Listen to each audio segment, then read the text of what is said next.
Iced Spanish latte ba sa bahay? Simple lang. Kailangan mo lang ng kape, oat milk, condense. Siyempre, huwag mong kakalimutan ang shot glass. Glass, chopstick at straw. So ito na nga.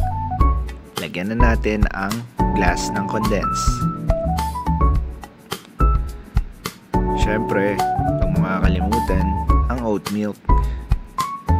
Depende ang dami sa lasa ng iyong iced Spanish latte. Oh, huwag mong kakalimutang haluin para sumarap ang timpla. Dito naman tayo sa kape. Maglagay ng kape sa shot glass.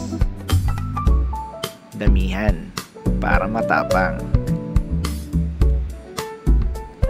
Lagyan ng mainit na tubig ang kape at haluin.